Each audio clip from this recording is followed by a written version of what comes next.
শুভ সন্ধ্যা সকলকে। তোমরা সকলেই জানো সামনেই এনটিপিসি পরীক্ষা আছে।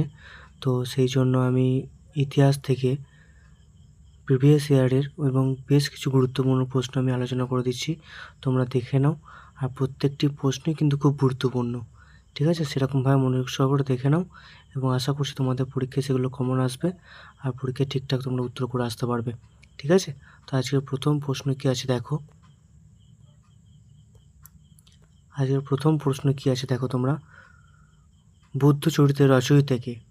ঠিক আছে, অপশান এতে কী আছে দেখো, বুদ্ধ ঘোষ, বিতে কী আছে অর্শ ঘোষ, সিতে কী আছে বসুমিত্র, আর ডিতে কী আছে লোপামুদ্রা। ঠিক আছে, তো এখানে কিন্তু অ্যান্সার হবে বুদ্ধ চরিত্রের রচয়িতা কিন্তু এখানে অর্শ ঘোষ। ঠিক আছে, অপশান বি। পরবর্তী কোয়েশ্চেন কী বলেছে দেখো, সম্রাট অশোকের শিলালিপিতে তাকে অন্য কী নামেও উল্লেখিত করা হয়েছে? অপশান এতে কী আছে দেখো, চক্রবর্তী, বিতে কী আছে ধর্মকীর্তি, সিতে কী আছে সৌর্যাদিত্য, আর ডিতে কী আছে প্রিয়দর্শী। এখানে কিন্তু উত্তর হবে যে অশোককে কিন্তু তার শিলালিপিতে প্রিয়দর্শী নামে কিন্তু উল্লেখিত করা হয়েছিল প্রিয়দর্শী নামে। পরবর্তী কোয়েশ্চেন কী আছে, ভারতের ইতিহাসে কোন যুগকে স্বর্ণযুগ বলা হয়? অপশান এতে কী আছে গুপ্ত যুগ, বিতে কী আছে মৌর্য যুগ, সিতে কী আছে মোগল যুগ, আর ডিতে কী আছে কুষাণ যুগ। স্বর্ণযুগ বলা হয় কিন্তু ভারতের ইতিহাসে কিন্তু গুপ্ত যুগকে বলা হয় স্বর্ণযুগ। ঠিক আছে, পরবর্তী প্রশ্ন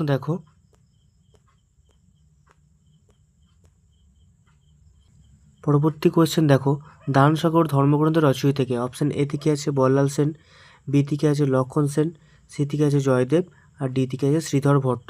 এখানে কিন্তু দানসাগর ধর্মগ্রন্থের রচয়িতা হচ্ছে কিন্তু বল্লাল সেন। অপশান এ কিন্তু এখানে উত্তর।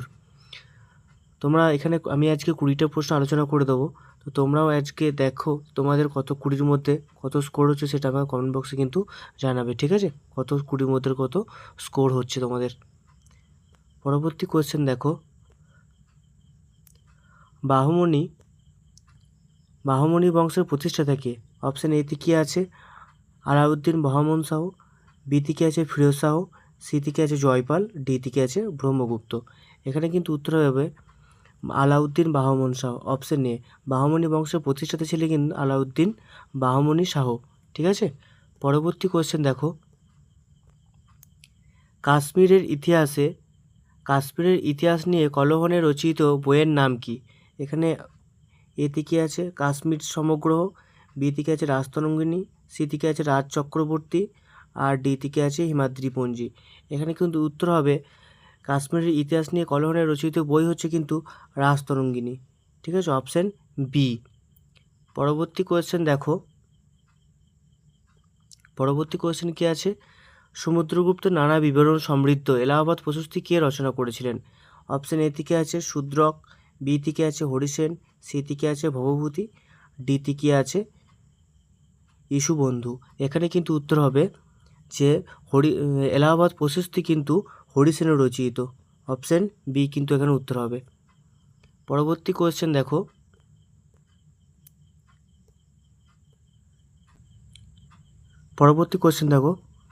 সংস্কৃত নাটক রত্নাবলী কে লিখেছেন? অপশান এ থেকে আছে বাণভট্ট, বি থেকে আছে হর্ষবর্ধন, সি থেকে শ্রীহর্ষ, ডি থেকে আছে কালিদাস। রত্নাবলী কিন্তু লিখেছেন হর্ষবর্ধন। এখানে উত্তর হবে কিন্তু অপশান বি।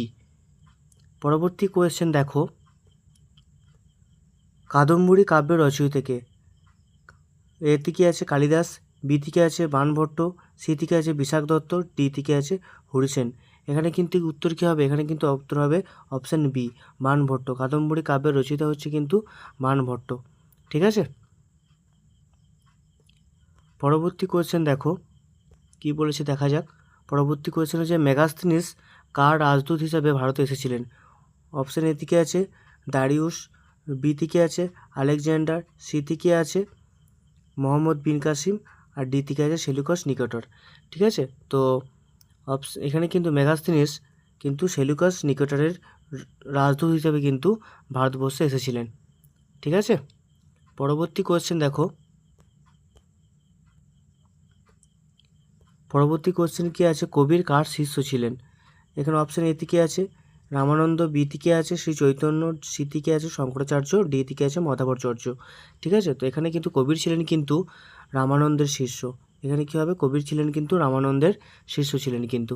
ঠিক আছে, পরবর্তী কোয়েশ্চেন দেখো, শশাঙ্কের রাজধানীর নাম কি? শশাঙ্কের রাজধানীর নাম হচ্ছে, দেখো এখানে অপশান এ থেকে দিয়েছে সুবর্ণগিরি, বিতে আছে কনৌজ, আর সি থেকে আছে কর্ণ সুবর্ণ, আর হচ্ছে ডিতে হচ্ছে কিন্তু গৌড়। শশাঙ্কের রাজধানী ছিল কিন্তু কর্ণ সুবর্ণ। ঠিক আছে, অপশান কিন্তু সি এখানে উত্তর হবে। পরবর্তী কোয়েশ্চেন দেখো, কী বলেছে, বিখ্যাত আর্যভট্ট কোন বিষয়ের পণ্ডিত ছিলেন? ঠিক আছে, অপশান এ থেকে দিয়েছে চিকিৎসা শাস্ত্র, বি থেকে দিয়েছে শারীরবিদ্যা, সি থেকে দিয়েছে জ্যোতির্বিদ্যা, ডি থেকে দিয়েছে সাহিত্য। ঠিক আছে, এখানে কিন্তু উত্তর হবে বিখ্যাত আর্যভট্ট কিন্তু এখানে কিন্তু জ্যোতির্বিদ্যার ক্ষেত্রে কিন্তু পণ্ডিত ছিলেন। ঠিক আছে, পরবর্তী কোয়েশ্চেন দেখো, পরবর্তী কোয়েশ্চেন কী দিয়েছে, বঙ্গদেশে ভক্তিবাদ আন্দোলনের সাথে নিজের কোন নামটি বিশেষ স্মরণীয়? অপশান এ থেকে দিয়েছে তুলসীদাস, বি থেকে দিয়েছে শ্রী চৈতন্য, সি থেকে দিয়েছে কবির, আর ডি থেকে দিয়েছে বিবেকানন্দ। ঠিক আছে, ভক্তিবাদ বঙ্গদেশে বাংলাদেশে সবথেকে কিন্তু গুরুত্বপূর্ণ ভক্তিবাদ আন্দোলনের ক্ষেত্রে কিন্তু সবথেকে গুরুত্বপূর্ণ কিন্তু শ্রী চৈতন্যদেব ছিলেন। সবথেকে গুরুত্বপূর্ণ যে নামটি বিশেষ স্মরণীয় সেটা কিন্তু শ্রী চৈতন্যদেব। ঠিক আছে, শ্রী চৈতন্যদেব। পরবর্তী কোয়েশ্চেন কি আছে দেখো, পরবর্তী কোয়েশ্চেন আছে বিজয়নগর রাজ্যের প্রতিষ্ঠাতা কে? এতে কি আছে, অপশান এ থেকে আছে নরসিংহ বর্মন, বি থেকে আছে রাজেন্দ্র চোল, সি থেকে আছে হরিহর ও বুক্কা, আর ডি থেকে আছে বিজয় সেন। বিজয়নগর সাম্রাজ্যে কিন্তু প্রকৃত প্রতিষ্ঠাতা হচ্ছে হরিহর ও বুক্কা। একটা কথা আছে, তুঙ্গাভদ্রা নদীর তীরে কিন্তু হরিহর আর বুক্কা কিন্তু বিজয়নগর সাম্রাজ্যের প্রতিষ্ঠা করেছিলেন। ঠিক আছে, তুঙ্গাভদ্রা নদীর তীরে। ঠিক আছে, এই নদীর তীরে কিন্তু বিজয়নগর সাম্রাজ্য প্রতিষ্ঠা করেছিলেন। বিজয়নগর রাজ্যের কিন্তু প্রতিষ্ঠা করেছিলেন হচ্ছে হরিহর ও বুক্কা। ঠিক আছে, পরবর্তী কোয়েশ্চেন দেখো, পঞ্চতন্ত্র কে রচনা করেছিলেন? অপশান এ থেকে আছে পাণিনি, বি থেকে আছে ভারবি, সি থেকে আছে বাণভট্ট, ডি থেকে আছে বিষ্ণু শর্মা। এখানে কিন্তু উত্তর হবে বিষ্ণু শর্মা। ঠিক আছে, পঞ্চতন্ত্র রচয়িতা করেছিলেন কে? না, সে হচ্ছে বিষ্ণু শর্মা। ঠিক আছে, পরবর্তী প্রশ্ন দেখো, শুঙ্গ বংশের প্রতিষ্ঠাতা কে ছিলেন? ঠিক আছে, অপশান এ থেকে আছে পুষ্যমিত্র, বি থেকে আছে অজাতশত্রু, সি থেকে আছে অগ্নিমিত্র, ডি থেকে আছে বিম্বিসার। এখানে তোমরা দেখো বিম্বিসার আর কিন্তু অজাতশত্রু দুজনে কিন্তু হর্ষঙ্গ বংশের প্রতিষ্ঠাতা। তো এখানে শুঙ্গ বংশের প্রতিষ্ঠাতা ছিলেন কিন্তু এখানে হচ্ছে পুষ্যমিত্র শুঙ্গ। এখানে কিন্তু শুঙ্গ বংশের প্রতিষ্ঠা। অপশান এ হচ্ছে এখানে কিন্তু উত্তর। পরবর্তী কোয়েশ্চেন দেখো, পালযুগ রচিত রামচরিত রচয়িতা কে?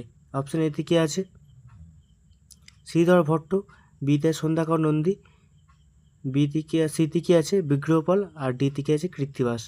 এখানে কিন্তু রামচরিতের রচয়িতা হচ্ছেন কিন্তু এখানে সন্ধ্যাকর নন্দী। অপশান বি কিন্তু এখানে অ্যান্সার। পরবর্তী কোয়েশ্চেন দেখো, তরাইনের প্রথম যুদ্ধ কবে হয়েছিল? ঠিক আছে, তরাইনের প্রথম যুদ্ধ কবে হয়েছিল? অপশান এ থেকে আছে 1526 খ্রিস্টাব্দে, বি থেকে আছে 1556 খ্রিস্টাব্দে, সি থেকে আছে 1191 খ্রিস্টাব্দে, ডি থেকে আছে এখানে কিন্তু 1192 খ্রিস্টাব্দে। তো তোমাদেরকে এখানে একটা কথা বলে দিই, ঠিক আছে, দেখো 1526 খ্রিস্টাব্দে হয়েছিল কিন্তু পানিপথের যুদ্ধ। ঠিক আছে, 1526 খ্রিস্টাব্দে কিন্তু পানিপথের যুদ্ধ, আর 1556 কিন্তু দ্বিতীয় পানিপথের যুদ্ধ হয়েছিল। আর এখানে কী বলে, তরাইনের প্রথম যুদ্ধ। ঠিক আছে, তরাইনের প্রথম যুদ্ধ কিন্তু 1191 খ্রিস্টাব্দে হয়েছিল। কার সাথে? পৃথ্বীরাজ চৌহান ভার্সেস, ঠিক আছে, মোহাম্মদ ঘুরি।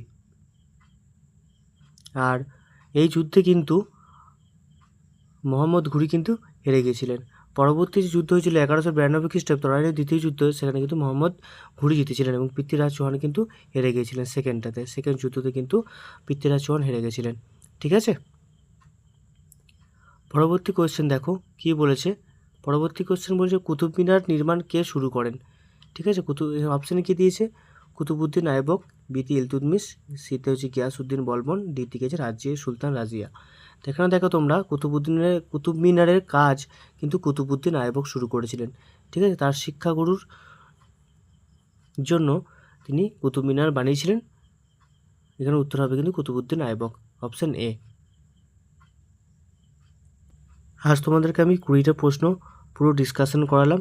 তোমাদের এই 20টা প্রশ্নের মধ্যে কত অ্যান্সার হলো তোমরা আমাকে কমেন্ট বক্সে জানাবে, ঠিক আছে?